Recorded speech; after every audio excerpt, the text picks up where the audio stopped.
Praise the lord. దేవుడు భూమి మీదకి ఎందుకు వచ్చాడంటే మనుషుల పాపం కొరకు దేవుడు భూమి మీదకి వచ్చాడు. దేవుడు భూమి మీద మనుషుల పాపం కొరకు వచ్చాడు. మనం ఎంతో పాపం చేస్తున్నారని తండ్రి కుమారుని భూమి మీదకి పంపించాడు. మనం చూసుకుంటే మత్తయి సువార్త 9వ అధ్యాయం 13వ వచనంలో, నేను పాపులను పిలవ వచ్చి తినని దేవుడు చెప్తున్నాడు. మళ్ళీ యోహాను సువార్త 7వ అధ్యాయం 29లో చెప్తుంది ఏంటంటే, నేను ఆయన యొద్ద నుండి వచ్చి తిని ఆయన నన్ను పంపెను గనుక నేను ఆయన ఎరుగుదని బిగ్గరగా చెప్పాను. బిగ్గరంగా అన్నాడంట దేవుడు. దేవుడు నీ కోసం తండ్రి కుమారుని భూమి మీద పంపించాడంట. ఆయన యొద్ద నుండి వచ్చి తిని అని దేవుడు మాట్లాడుతున్నాడు.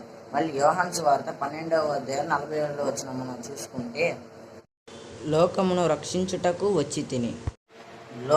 రక్షించుటకు వచ్చాడని దేవుడు చెప్తున్నాడు.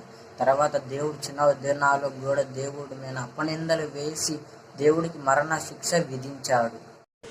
దేవునికి సిలువ ఇచ్చిన తర్వాత కొడరాలతో గట్టి కొడుతూ తీసుకొని దేవుణ్ణి కొండ మీదకి తీసుకొని పోయారు. తర్వాత దేవునికి మరణ శిక్ష విధించేసి, ఈరోజు నువ్వు పాపంలో ఉంటే దేవుడి దగ్గర క్షమాపణ కోరు. దేవుడు నీ పాపాన్ని ఆయన రక్తంతో కడగబడి ఉంచాడు. నీవు దేవుని నమ్మకము ఉంచు దేవుని మీద. ఆమేన్.